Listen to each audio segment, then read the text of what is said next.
Hello dear students, once again welcome to my YouTube channel Commerce Classes by BJ। और बेटा previously last video के अंदर आप लोगों ने मनी के बारे में सारी चीजें देख ली। दो पार्ट्स में हम लोगों ने मनी की वीडियो को बना के डाल दिया था, आप लोगों ने प्रॉपरली उसको विटनेस कर लिया होगा और आई होप समझ में भी आ गया होगा। फिर भी इन केस कोई डाउट है तो आप लोग कमेंट कर पूछ सकते हैं। Today in this video we are going to start about banking.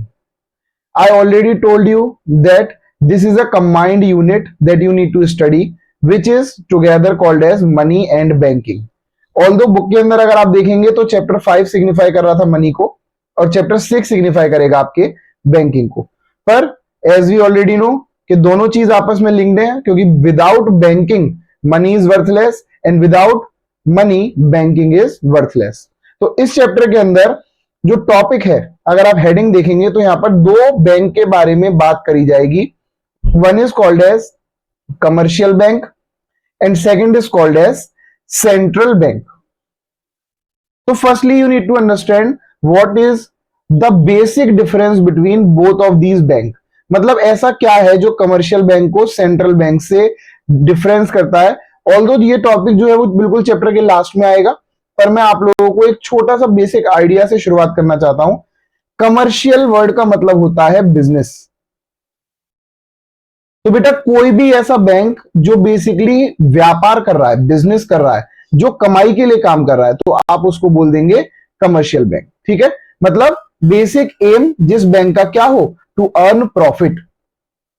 अब क्या है, सेंट्रल बैंक का मतलब क्या होगा, one who is the controller.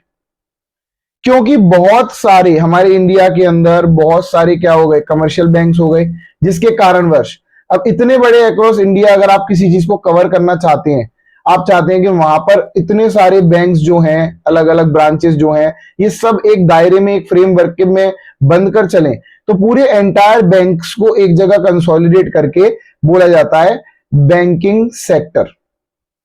और इस बैंकिंग सेक्टर में जो मेजर लीडिंग रोल प्ले करता है that is called as a central bank. इसका मतलब सेंट्रल बैंक क्या हो गया, a one who controls the entire banking system of the economy. तो इसके बारे में हम थोड़ी चर्चा बाद में करेंगे। पहले जो है आज हम बेसिक अपने टॉपिक से स्टार्ट करेंगे। जो हमारा बेसिक टॉपिक क्या है बच्चों, कमर्शियल बैंक्स के बारे में। तो let us begin with what is commercial banks. Okay, तो देखिए अगर आप बात करेंगे कमर्शियल बैंक की, तो कमर्शियल बैंक एक ऐसा इंस्टीट्यूशन है जो बेसिकली दो काम करता है। एक काम है एक्सेप्टिंग डिपॉजिट्स और दूसरा काम है इसका एडवांसिंग ऑफ लोन्स। दोनों में फर्क क्या है जैसे समझते हैं। पहले आपको एक मैं डायग्राम के थ्रू एक चीज समझाना चाह रहा हूं। आप अगर इकोनॉमी के अंदर बात करेंगे तो इकोनॉमी के अंदर दो पार्टी हैं।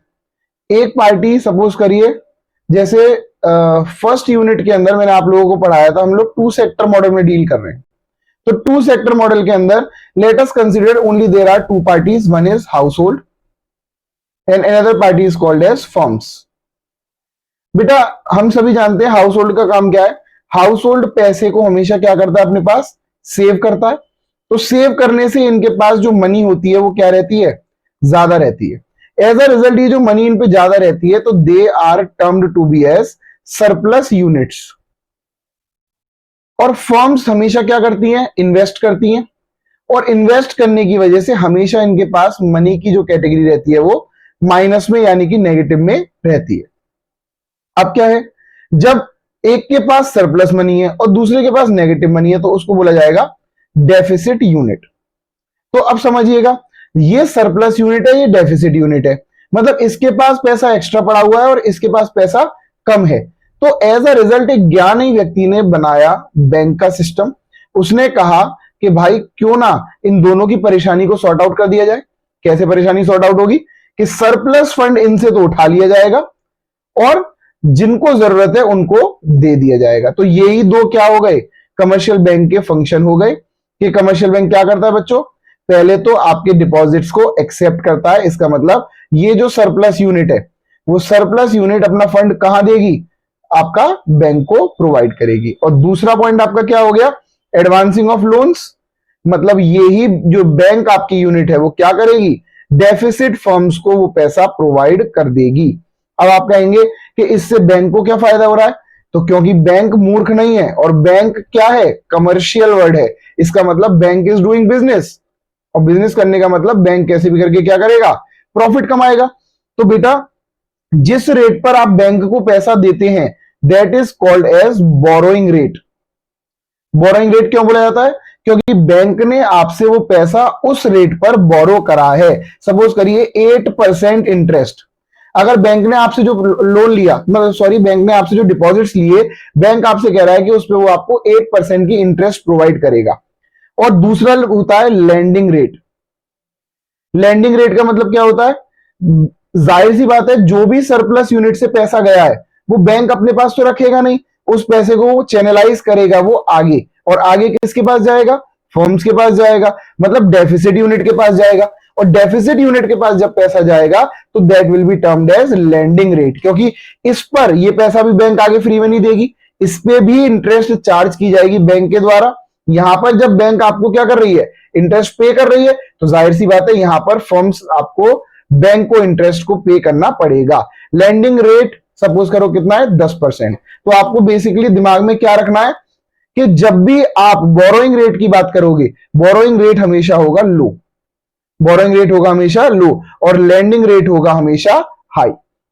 तो इस landing rate minus borrowing rate, इन दोनों के बीच में जो डिफरेंस है वही बैंक के लिए एक्चुअली क्या है, प्रॉफिट है। लेकिन इसको प्रॉफिट नाम नहीं देते, this is called as spread. आप लोग याद रखेंगे, the name the difference earn by the commercial bank between lending and borrowing is termed to be as spread which is the actual profit for commercial banks. I hope इतना आप लोगों को समझ में आ गया होगा। इसके बाद बेटा यहां पर जिसको क्लैरिटी कोई नहीं हुई हो तो यू कैन फ्रीली आस्क, आप कमेंट करके पूछ सकते हैं। और डायग्राम्स थोड़ा कोशिश करिए कि अगर आप नोट्स बना रहे हैं तो उसमें इस तरह का कोई डायग्राम अगर पढ़ाते में आता है तो प्लीज उसे बना लें, ताकि आपको याद करने में बहुत इजी रहेगा। फिंगर टिप्स पे चीजें आ जाती हैं अगर हम किसी चीज को ढंग से समझते हैं तो।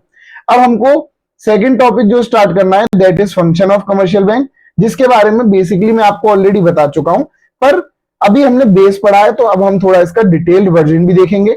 अब डिटेल वर्जन में क्या है, जैसे बैंक ने पैसा एक्सेप्ट करा तो बैंक किस किस रूप में, किस किस टाइप में आपसे पैसे को एक्सेप्ट करेगी। कहने का मतलब what are the various types of money deposit system in the banking system. Bank में आप अगर पैसा जमा करना चाहते हैं तो आपके पास कौन कौन से तरीके होंगे, और अगर आप बैंक से पैसा उठाकर लाने चाहते हैं तो उसमें आपके पास कौन कौन से मेथड्स या तरीके होंगे। तो ठीक है, बड़ा सिंपली स्टार्ट करते हैं। 11th क्लास में आप सभी पढ़कर आ चुके होंगे, बिजनेस स्टडीज में आप लोगों ने देखा होगा कि बैंक कई तरह से पैसे को एक्सेप्ट करता है, पर क्योंकि वहां पर थोड़ा ब्रॉड एंड पैरामीटर्स था बिजनेस के एस्पेक्ट में, लेकिन यहां पर हम लोग इसका पैरामीटर लिमिटेड रखेंगे। तो there are only 3 types of acceptance of deposit. जो हमारा बैंक है वो 3 तरह से आपके डिपॉजिट्स को एक्सेप्ट करता है। पहले बोला जाता है करेंट अकाउंट डिपॉजिट, दूसरा बोला जाता है सेविंग अकाउंट डिपॉजिट, और तीसरा बोला जाता है फिक्स्ड डिपॉजिट। अब तीनों में फर्क क्या क्या है, सबसे पहले आपको बेसिकली मैं कुछ आइडियाज बता दे रहा हूं जो आपके लिए इजी रहेंगे, चीजों को समझने में आसान रहेंगे। सबसे पहले हम स्टार्ट करते हैं बेसिकली एक हाउस होल्ड व्यक्ति से, या एक नॉर्मल व्यक्ति से जो इकोनॉमी के अंदर चल रहा है, अपना काम कर रहा है। अब ये हाउस होल्ड जो है वो छोटा मोटा इंसान है, ये कुछ पैसे कमा रहा है और उन पैसों को ये क्या करना चाहता है, सेव करना चाहता है।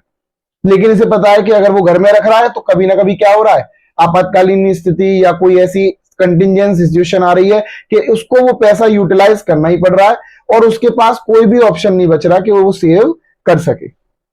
एज अ रिजल्ट वो अपने नजदीकी बैंक अकाउंट ब्रांच में गया, और नजदीकी ब्रांच में जाकर उसने कहा सर मुझे एक अकाउंट खोलना है और मैं मंथली पैसा क्या करना चाहता हूं, सेव करना चाहता हूं। तो बैंक ने उसे ऑप्शन दिया कि you can go for saving account. उन्होंने कहा ऐसा क्या है इस अकाउंट की फैसिलिटी जो आप मुझे रिकमेंड कर रहे हैं। उन्होंने कहा देखो बड़ी सिंपल सी कहानी है कि इसमें एक तो तुम्हें फैसिलिटी मिल जाएगी चेक्स की। इसका मतलब जब तुम चाहो तब पैसा क्या कर सकते हो, चेक के माध्यम से विड्रॉ कर सकते हो, निकाल सकते हो। दूसरा क्या है, लिमिटेड ट्रांजैक्शन होंगे, बहुत ज्यादा ट्रांजैक्शन तुम्हें अलाउड नहीं होंगे। 4 5 6 7 ट्रांजेक्शन, 2 3 ट्रांजेक्शन तो आपका फ्री होगा, उसके बाद अलाउड होगा लेकिन उस पर चार्जेस कटना चालू हो जाएगा। फिर बैंक में उसने कहा कि इसमें रखकर मुझे फायदा क्या होगा, तो उसने कहा देखो आपको क्या है, इंटरेस्ट भी मिलेगी लेकिन इंटरेस्ट बहुत ज्यादा हाई नहीं होगी, मॉडरेट लेवल ऑफ इंटरेस्ट मिलेगी। एटीएम कार्ड भी मिलेगा इसके साथ, आप जब चाहो एटीएम से पैसा विड्रॉ कर सकते हो। उसके बाद कई सारे और बेनिफिट्स मिल जाएंगे, पर बैंक आपसे इसके लिए कोई भी चार्जेस बेसिकली कट नहीं करेगी। सिंपल छोटे मोटे चार्जेस जैसे एसएमएस के चार्ज, प्रिंट चार्ज, ये चार्ज वो चार्ज कलेक्ट कर सकती है। बाकी यहां पर आपका बेसिक उद्देश्य क्या है, सेव करना, तो आपके लिए कोई भी इस पे ज्यादा कॉस्ट नहीं आएगी। दो तरह की बुक्स इस पे इश्यू होंगी, एक चेकबुक और दूसरी पासबुक। पासबुक वो होती है जिसमें आप अपनी एंट्रीज को रिकॉर्ड करवा सकते हैं, और चेकबुक वो होती है जिससे आप चेक के माध्यम से दूसरे व्यक्ति को पेमेंट दे सकते हैं। आई होप सेविंग अकाउंट का पूरा कॉन्सेप्ट आप लोगों को क्लियर हो गया होगा। उसके बाद जो हमारा नेक्स्ट अपॉर्चुनिटी आई, अब एक व्यापारी पहुंचा, बिजनेसमैन पहुंचा। बिजनेसमैन ने कहा भाई मैं क्या करूं, कैसे करूं, और मेरा तो सेविंग अकाउंट से काम नहीं चल रहा। अब जब काम नहीं चल पा रहा क्योंकि आपने तो ट्रांजेक्शन बहुत लिमिटेड कर रखे हैं और मुझे तो बड़े बड़े ट्रांजेक्शन करने हैं, 50 तरीके की चीजें करनी है, तो बिजनेसमैन को उन्होंने एक फीचर दिया that is called as current account. जहां पर करेंट अकाउंट पे बैंक ने सबसे पहले कहा कि आपके ऊपर अनलिमिटेड ट्रांजेक्शन्स अलाउड होंगे, मतलब आप कितना भी ट्रांजेक्शन करो बैंक आपको रेस्ट्रिक्ट नहीं करेगी, क्योंकि ये लेन देन करने के लिए ही अकाउंट आपने बनाया है, आपने पैसे को बचाने के लिए नहीं बनाया। दूसरा, बैंक ने साफ कह दिया जब इतना सारा हम लोग आपके लिए काम कर रहे होंगे तो बदले में हमको कुछ ना कुछ आपसे चार्ज करना पड़ेगा। तो बैंक अपनी क्या चार्ज करता है, इस पे फीस चार्ज करता है। अगर ट्रांजेक्शन किया जाता है तो उसके बदले में बैंक को भी कुछ अमाउंट आपको पे करना पड़ता है। थर्ड, बैंक ने साफ कह दिया क्योंकि यहां पर सेविंग नहीं हो रही है तो किसी भी रूप की, किसी भी प्रकार की इंटरेस्ट आपको नहीं दी जाएगी। बैंक बल्कि कुछ चार्जेस और लेगी, जो मैंने फीस बोला है वही चार्ज समझ लीजिएगा। चार्जेस चार्ज करे जाएंगे बेसिकली ट्रांजेक्शन्स को कंप्लीट करने के लिए। चेकेबल फैसिलिटी मिलेगी, चेक से आप विड्रॉ कर सकते हैं, पासबुक मिलेगी, एटीएम मिलेगा, बाकी सब कुछ सेम होगा। एक फैसिलिटी छोटी सी और मिल सकती है अगर आप एक अच्छे कस्टमर हैं, जिसको हम लोग बोलते हैं विड्रॉ ओवर द लिमिट, मतलब लिमिट से ऊपर आप पैसा निकाल सकते हैं, this is called as overdraft. अभी इसके बारे में आगे बताऊंगा। ओवरड्राफ्ट का मतलब होता है मौजूदा राशि से ज्यादा पैसा जब आप अकाउंट से निकाल सकते हैं, क्योंकि आप जो है वो कौन है, एक अच्छे बेहतर कस्टमर है बैंक की नजरों में, तो इसको हम लोग बोलते हैं ओवरड्राफ्ट फैसिलिटी। तो करेंट अकाउंट हो गया, सेविंग अकाउंट हो गया, अब लास्ट आया एफडी। अब क्या हुआ, बिजनेसमैन ने बहुत अच्छा बिजनेस चलाया, उसके पास थोड़ी सी कमाई हो गई, हाउस होल्ड वाले ने खूब बचाया, उसके पास भी पैसा बच गया, तो इन दोनों ने सोचा कि भाई अब इस एक्स्ट्रा पैसे का क्या करा जाए, तो बैंक ने ऑप्शन दिया गो फॉर एफडी। एफडी कर दो। एफडी का मतलब क्या है, फिक्स्ड पीरियड के लिए, फिक्स्ड टाइम पीरियड के लिए आप ये पैसा बैंक को प्रोवाइड कर दोगे। अब उस पीरियड के दौरान वो लॉक इन पीरियड होगा, आप उस दौरान पैसा निकाल नहीं सकते। कंडीशन अलग है, निकाल भी सकते हैं पर उसमें आपको इंटरेस्ट का लॉस होता है। और यहां पे आपने क्या माना कि क्योंकि अमाउंट क्या है, फिक्स्ड है, तो आप लोगों को निकालना नहीं है। सपोज करो आपने 3 इयर्स के लिए बैंक को वो पैसा दे दिया, अब बैंक उस पैसे को कहीं ना कहीं क्या कर देगा, यूज कर लेगा और पैसे से पैसा कमाएगा। तो व्यापारी को जब ये पता चला कि ऐसे ऐसे बैंक फैसिलिटी दे रही है, तो व्यापारी ने पूछा आप ये बताओ मेरा पैसा तो सेविंग अकाउंट में ज्यादा बढ़िया है, मैं जब चाहूं तब निकाल लूं, करेंट अकाउंट में बढ़िया है जब चाहूं तब निकाल लूं, लेकिन मैं आपको ऐसा क्या करूं जो आप मेरे को फिक्स्ड रूप में पैसा मांग रहे हो। तो उन्होंने कहा देखो बाकी सारी चीजें तो तुम्हारी सेम है, पर ना तो मैं यहां पर तुम्हें एटीएम देने वाला, मैंने कहा ठीक है मत दो, ना मैं यहां पर तुमको चेकबुक दूंगा, ना कोई पासबुक मिलेगी, कुछ भी नहीं मिलेगा, सिर्फ एक पेपर मिलेगा, एंट्री मिलेगी जिसमें ये क्लियर हो जाएगा कि तुमने बैंक को पैसा दे रखा है। पर वो बोला फिर फायदा क्या है जब आप कुछ भी नहीं दे रहे, तो उन्होंने कहा मैं आपको दे रहा हूं हाई रेट ऑफ इंटरेस्ट। बस इस अकाउंट का फीचर आप लोग याद रखेंगे कि जो फिक्स्ड अमाउंट होता है, फिक्स्ड अमाउंट पे सबसे ज्यादा रेट ऑफ इंटरेस्ट आपको प्रोवाइड करी जाती है।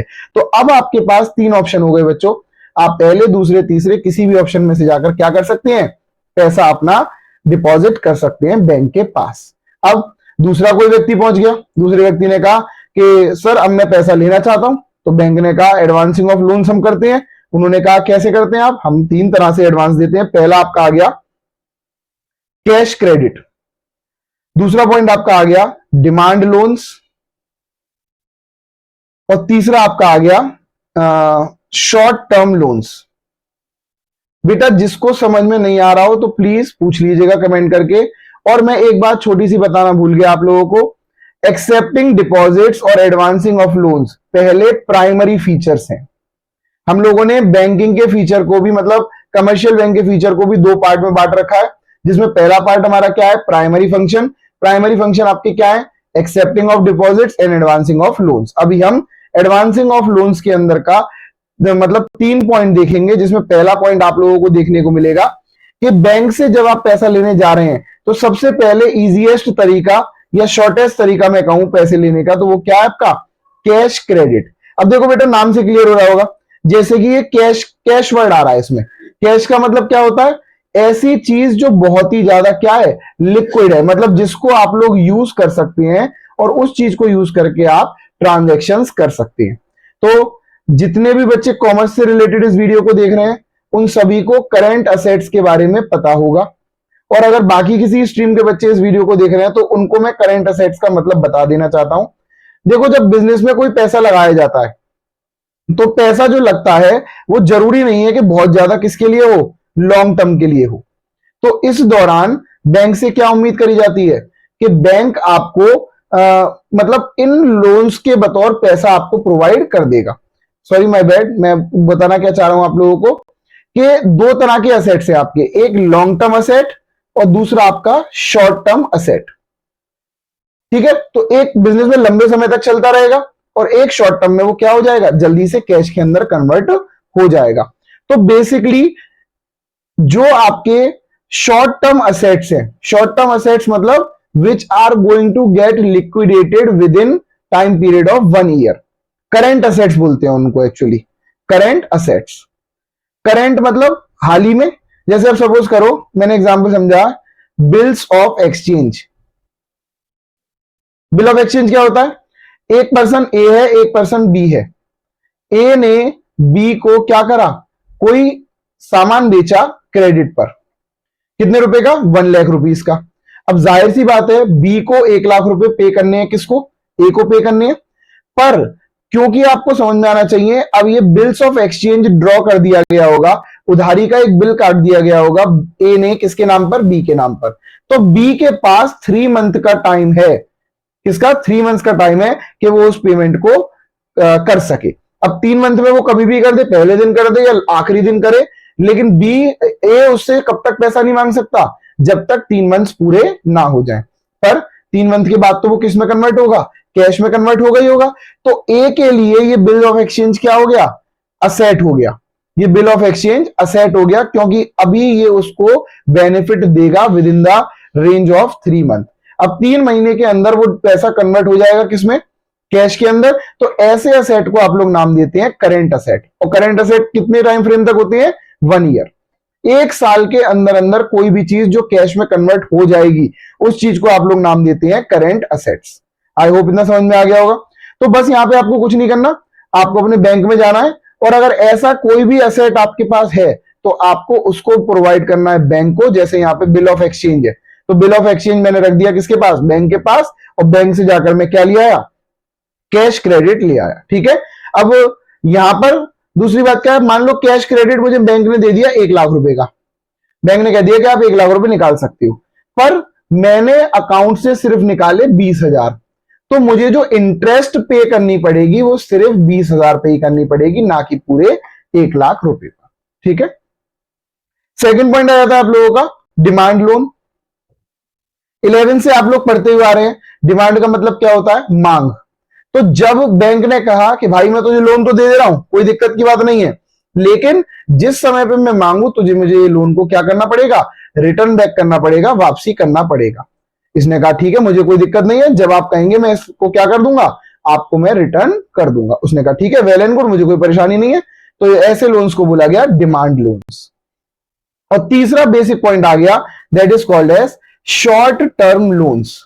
अब ये शॉर्ट टर्म लोन से आप लोग नाम को समझ रहे होंगे, शॉर्ट टर्म का मतलब बहुत ज्यादा लंबे समय के लिए जो लोन आपको नहीं दिया जाएगा, 3 साल के टाइम पीरियड के अंदर ही अंदर आपको वो लोन क्या करना पड़ेगा, रोल बैक करना पड़ेगा, वापस करना पड़ेगा। अब लिमिट्स थोड़ी आगे पीछे होती रहती हैं, कभी इसको मतलब पहले शॉर्ट टर्म को भी कुछ डेफिनेशन दी गई थी, आज डेफिनेशन कुछ और है। लॉन्ग टर्म को 5 साल से ऊपर ले लिया गया है, मीडियम टर्म को 3 साल से 5 साल ले लिया गया है, और शॉर्ट टर्म को 1 साल से 3 साल ले लिया गया है। तो डेफिनेशंस हैं वो चेंज होती रहती हैं। फिलहाल आप ये समझ लीजिए शॉर्ट टर्म का मतलब क्या है, the time frame with in the period of 3 years, 3 साल से अंदर जो भी टाइम पीरियड में आपको लोन दिया गया है, that is called as short term loan. तो बेटा आप शॉर्ट टर्म लोन में आपने बैंक को पैसे लेने के लिए गए, आप लोग लोन्स लेने गए, तो वहां पर लोन लेते में आपको क्या करना पड़ेगा, यहां पर बैंक आपसे मांगेगा, bank will ask you for security deposit, और इस सिक्योरिटी में आपको क्या करना पड़ेगा, अपना कोई असेट,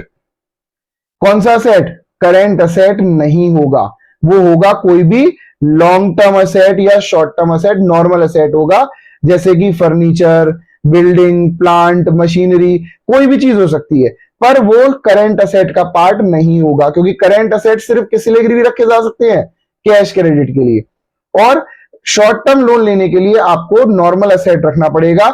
नॉर्मल असेट जिसको आप गिरवी रखते हैं, that is called as collateral. Collateral का मतलब गिरवी रखी हुई चीज। तो आप गिरवी रखकर जो चीज कोई लोन लेकर आते हैं, it is called as short term loan. और जब आपने ये शॉर्ट टर्म लोन ले लिया, तो शॉर्ट टर्म लेने के बाद बेटा आप चाहे इस पे से कोई अमाउंट निकालो, विड्रॉ करो या मत करो, पर जितना लोन आपने अपने नाम पर सैंक्शन करवा दिया, ब्याज मतलब इंटरेस्ट उतने पूरे रेट पर आपको प्रोवाइड करनी पड़ेगी। इसमें there will be no option for you. अगर आपने 5 लाख रुपए का लोन लिया है, तो 5 लाख रुपए पर ही आपकी इंटरेस्ट जाएगी, भले ही आपने उसमें से कोई पैसा यूज करा हो या ना करा हो। तो ये दोनों हमारे सिर्फ क्या थे, these were our primary function. कौन से फंक्शन थे, आई होप आप सभी को क्लियर हो गए होंगे दोनों function. Again I am repeating, नाम से बस खाली बता देता हूं। प्राइमरी फंक्शन 2 होते हैं, एक्सेप्टिंग डिपॉजिट और एडवांसिंग ऑफ लोन्स। जब मैंने एक्सेप्टिंग डिपॉजिट्स की बात करी, तो डिपॉजिट्स मैंने 3 तरह से एक्सेप्ट करे हैं। पहला आपका करेंट असेट्स, करंट अकाउंट के बतौर, दूसरा सेविंग अकाउंट के बतौर, और तीसरा आप लोगों का फिक्स्ड अकाउंट के बतौर। I hope it is clear. और उसके बाद जब मैं बैंक से लोन लेने गया, तो मेरे को बैंक ने लोन भी 3 मौके से प्रोवाइड करना चालू करा। पहला कैश क्रेडिट, दूसरा डिमांड लोन, और तीसरा शॉर्ट टर्म लोन। तो यहीं पे आप लोगों के बैंक के प्राइमरी फंक्शन क्या हो जाते हैं, दोनों फिनिश हो जाते हैं, खत्म हो जाते हैं। अब इसके बाद जो आपको देखने हैं वो है आपके secondary function of commercial bank. क्योंकि हमारा टॉपिक सिर्फ किससे रिलेटेड हम लोग पढ़ रहे हैं, we are studying only about the commercial bank. तो दूसरा टॉपिक जो हमारा इसमें जनरेट हो जाएगा, दैट इज सेकेंडरी फंक्शंस। अब सेकेंडरी फंक्शन में तो बेटा बहुत सारे हैं, बहुत सारे का मतलब मेजरली इसके 4 ब्रॉड पैरामीटर्स हैं, और बाकी इसको शॉर्ट चीजों में डिवाइड करा गया है। मैं बड़ी जल्दी से शॉर्ट गो में इनको खत्म कर देता हूं, आपको समझा देता हूं, सारी चीजें क्लियर हो जाएंगी। फर्स्ट पॉइंट जो है आपका, that is called as overdraft facility. अभी बताया मैंने प्रीवियसली। ओवरड्राफ्ट का मतलब क्या होता है, ओवरड्राफ्ट का मतलब होता है कि जब आप अपने अकाउंट में जितने मौजूद बैलेंस है उससे ज्यादा आप निकाल सकते हो, पर ये लोग याद रखेंगे आप लोग कि सिर्फ ये शॉर्ट पीरियड के लिए होता है, and only for reputed customer, या फिर जिनकी गुडविल जो है वो बहुत अच्छी है बैंक की नजरों में, उनके लिए फैसिलिटी अवेलेबल होती है। अगर आप चाहें कि हर एक किसी इंसान को ओवरड्राफ्ट फैसिलिटी मिले, तो नहीं मिलेगी। दूसरा पॉइंट अभी मैंने आपको बताया था एग्जांपल देते हुए बिल्स ऑफ एक्सचेंज के बारे में। तो बिल्स ऑफ एक्सचेंज को डिस्काउंट करता है बैंक। क्या करता है, डिस्काउंट। डिस्काउंट का मतलब क्या है, समझ लीजिए। एक पर्सन ए है, एक बी है। अभी वाला एग्जांपल ले लेते हैं। ए ने गुड्स बेचे थे बी को क्रेडिट पर, मतलब बी क्या हो गया, उसका कर्जदार हो गया, डेप्टर हो गया। अब बी को 1 लाख रुपए ए को पे करने हैं। सपोज करिए 1 जनवरी को ट्रांजेक्शन हुआ, तो 1 जनवरी से 3 मंथ्स लगा लीजिए आप। 3 मंथ के बाद 1 जनवरी से 1 फरवरी, 1 मार्च और 1 अप्रैल।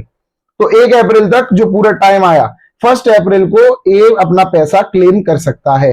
पर किसी भी कारणवश ए को जरूरत पड़ गई बैंक पैसे की पहले से। ए ने बी को फोन करा, सपोज करो जनवरी 15 को फोन करा कि B please return my amount because I am in intensively bad condition and I need my payment so it will help me. B ने साफ साफ डिनाई कर दिया कि सॉरी मेरी कंडीशन अभी ठीक नहीं है और मैं आपका पैसा आपके ड्यू डेट पर ही दूंगा। अब ए बहुत परेशान हो रहा था, लेकिन ए एक अच्छा कस्टमर था, ए ने बैंक की हमेशा रेस्पेक्ट करी थी, और ए गया फिर अपने बैंक के पास रोता रोता कि भाई मैं क्या करूं, मैं बहुत परेशान हो गया हूं। और उसने कहा बताओ क्या बात है कि ऐसे ऐसे बी को मैंने 1 लाख रुपए का सामान दिया था, वो मेरा पैसा लौटाने से मना कर रहा है। तो बैंक आपसे क्या कह रहा है? बैंक कह रहा है कोई बात नहीं, आप ये अपना बिल्स ऑफ एक्सचेंज जो है वो हमको दे दो, हम इसके बदले में आपको 95,000 रुपीज पे कर दे रहे हैं, आप अपना काम चला लो। बी जब पेमेंट करेगा हम डायरेक्टली उससे रिसीव कर लेंगे। समझ में आ गया? तो this is the simplest thing. Bills of exchange को डिस्काउंट करने में मदद करी किसने? आपके बैंक ने। तो इस समय ए की परेशानी भी दूर हो गई, बी के ऊपर भी कोई प्रेशर नहीं आया, और बैंक को भी 5,000 रुपए का क्या हो जाएगा? फायदा हो जाएगा। इसीलिए इसका नाम दिया गया डिस्काउंटिंग बिल्स ऑफ एक्सचेंज। अब तीसरा फंक्शन जो आ जाता है बेटा आपका, that is agency function. Agency के बतौर ये बहुत सारे काम करता है। पहला काम इसने क्या करा? सबसे सिंपलेस्ट काम तो ये करा, ट्रांसफर ऑफ फंड्स। मतलब फंड्स को आपके ब्याह पर एक जगह से दूसरी जगह क्या करा इसने? रेमिट करा, भेजा है। दूसरा, collection and payment of various items. मतलब आप अगर बैंक से कह देंगे कि मेरा पैसा यहां से कलेक्ट होना है या यहां पर पेमेंट होना है, जैसे सपोज करो एक किसी व्यक्ति ने एलआईसी की पॉलिसी ले रखी है और उसका हर मंथ जो है वो 5,000 रुपए का प्रीमियम कटना है एलआईसी को, तो बैंक को पहले से उसने क्या कर दिया? इंस्ट्रक्ट कर दिया। आज जो आप ऑनलाइन में देखते हैं एप्स में ऑटो पे की फैसिलिटी आ गई है, अब तो वो ऑनलाइन में भी हो गई है, लेकिन पहले आपको मैनुअली बैंक को बताना पड़ता था कि ऑटो डेबिट आप कर सकते हो, ऑटो पेमेंट कर सकते हो इन जगहों पर जहां जहां आपको पे करवाना है। जैसे बिजली का बिल जमा होना है तो आपने बैंक को ऑथोराइज कर दिया कि आप मेरा बिजली का बिल जो है वो पे करते रहो। ठीक है, collection and payment of various items. तीसरा पॉइंट आ गया, purchase and sale of foreign exchange. Foreign exchange का मतलब क्या होता है? विदेश की कोई भी पैसे वाली सिक्योरिटीज, मतलब मनी, विदेश की करेंसी। तो विदेश की अगर करेंसी को कोई बाय और सेल करना है वो भी कौन करेगा? कमर्शियल बैंक ही करेगा। फोर्थ पॉइंट आ गया, purchase and sale of securities. Securities का मतलब क्या होता है? Debentures, shares, bonds. अगर ये सब भी खरीदने हैं या बेचने हैं उसमें भी आपकी मदद कौन करेगा? कमर्शियल बैंक ही आपकी मदद करेगा। फिर आ जाता है इनकम टैक्स कंसल्टेंसी। अगर मान लीजिए आपको इनकम टैक्स भरने में कोई दिक्कत आ रही है या आप इनकम टैक्स भरवाना चाहते हैं तो आप अपने बैंक को अप्रोच कर सकते हैं और बैंक आपके ब्याज पर इनकम टैक्स को भी पे ऑफ करेगा और आपको हर तरह की वो जानकारी देगा जो भी इनकम टैक्स से रिलेटेड नेसेसरी है। देन उसके बाद 6 पॉइंट आपका आ जाएगा, trustee and executor. Trustee and executor का मतलब क्या होता है कि आपका भरोसेमंद सबसे ज्यादा कौन है? मतलब कहते हैं आजकल के तो रिश्तेदार भी सगे नहीं है, तो रिश्तेदार से ज्यादा भरोसा आप किस पे कर सकते हैं आज की डेट में? अपने बैंक पर कर सकते हैं, क्योंकि बैंक ने आपको वो वैल्यू दी है और बैंक से आपने वो वैल्यू ली है जो आपके बीच में एक ऐसा म्यूचुअल ट्रस्ट क्रिएट करता है कि इवन डेथ के बाद भी इंसान को ये पता होता है कि उसका काम क्या हो रहा होगा? एग्जीक्यूट 100% हो रहा होगा। इसी को बोलते हैं एग्जीक्यूटर और ट्रस्टी। अब एग्जांपल समझिए, एक बड़ा बहुत धनवान इंसान है, इत्तेफाक से उसकी मृत्यु हो जाती है और मृत्यु के बाद उसका कोई लीगल हायर नहीं बचता है। लोग फेक आते हैं और क्लेम करना शुरू कर देते हैं कि हम इसके लीगल हायर है, ये है वो है, पर उसकी विल जो होती है वो प्रिजर्व होती है कहां पर? उसके बैंक में। विल का मतलब वसीयत। तो वसीयत के अकॉर्डिंग अगर उसने कह दिया है कि सारा पैसा जो है वो ट्रस्ट को जाएगा, डोनेशन में जाएगा, तो सब कुछ चला जाएगा। इसका मतलब bank is a faithful person, trustee person and executor which even executes the thing after the death of a person. फिर आ जाता है लेटर ऑफ रेफरेंस। सपोज करिए कि दो लोग व्यापार करने जा रहे हैं आपस में, और दो लोग व्यापार जो करने जा रहे हैं उन्हें एक दूसरे की कंडीशन नहीं पता, तो वो यहां पर ये बताता है कि आपका जो कस्टमर है जिससे आप व्यापार करने जा रहे हो या आप जिससे खरीद रहे हो, इंपोर्ट कर रहे हो, एक्सपोर्ट कर रहे हो, उसमें भी, तो ये आपको क्या करता है? इंफॉर्मेशन प्रोवाइड करता है व्हाट काइंड ऑफ पर्सन ही और शी इज।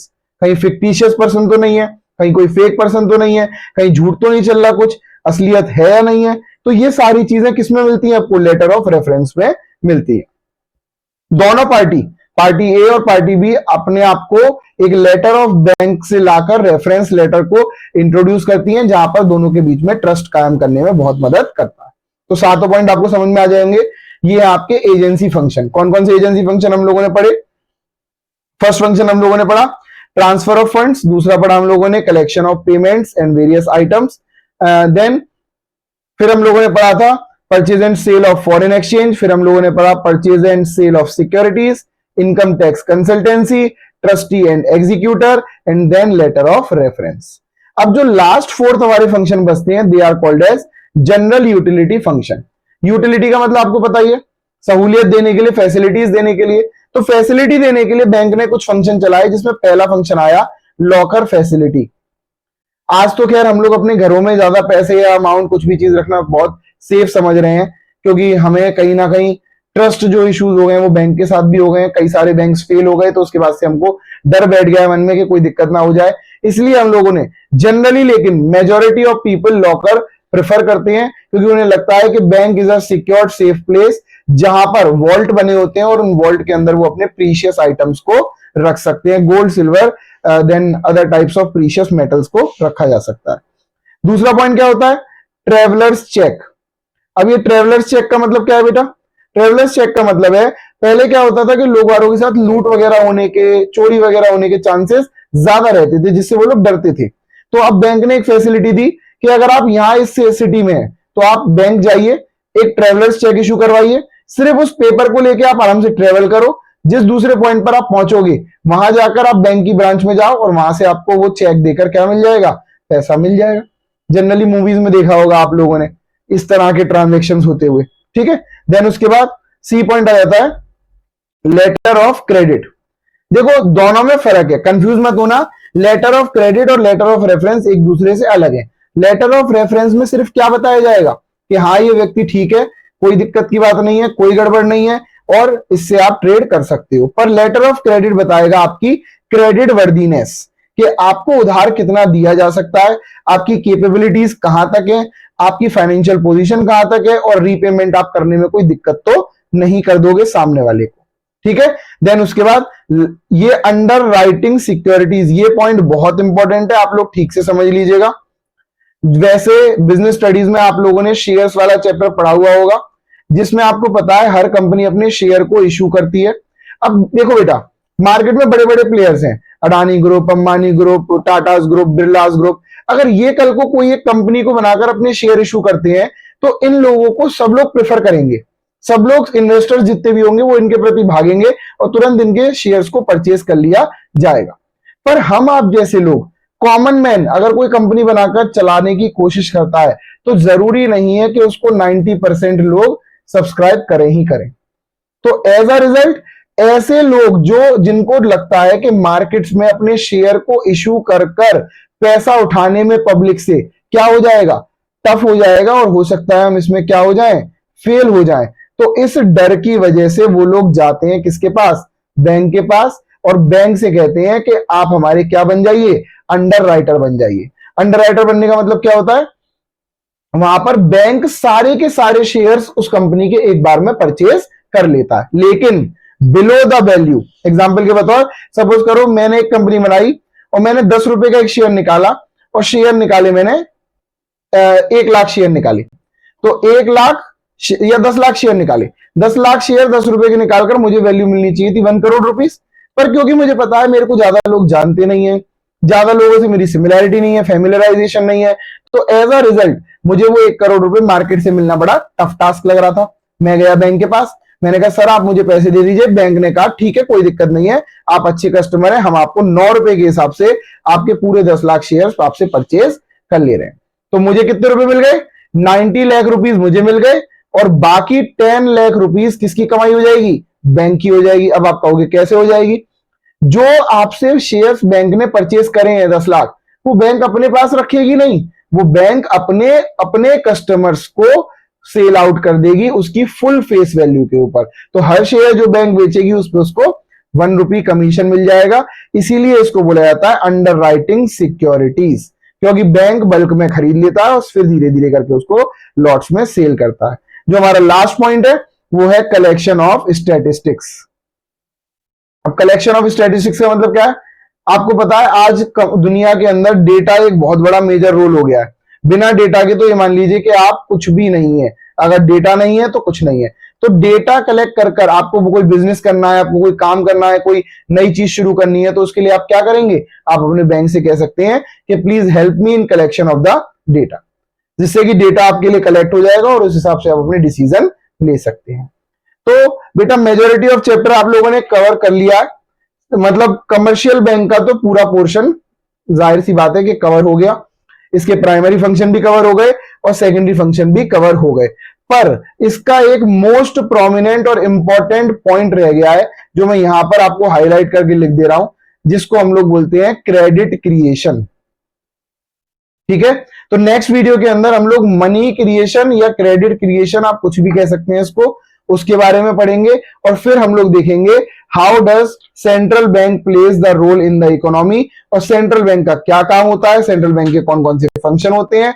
मे भी थोड़ा सा लॉन्ग हो सकता है, जितना टाइम इस वीडियो में लग गया है उतना ही टाइम प्रोबेबली उस वीडियो में लग जाएगा, पर फिर भी मैं आपसे ये कहूंगा अगर आपको कोई भी डाउट हो, अगेन आई एम रिपीटिंग, तो प्लीज आप इंस्टाग्राम हैंडल पे भी पूछ सकते हैं, कमेंट करके भी पूछ सकते हैं, आपके डाउट्स पर्सनली क्लियर कर दिए जाएंगे। एंड अगर प्लीज आप लोगों को वीडियोस पसंद आ रही हो तो please do like, share and subscribe, and your things will be my motivation, your comments will lead to me a good path, and I will keep on doing these efforts. Thank you.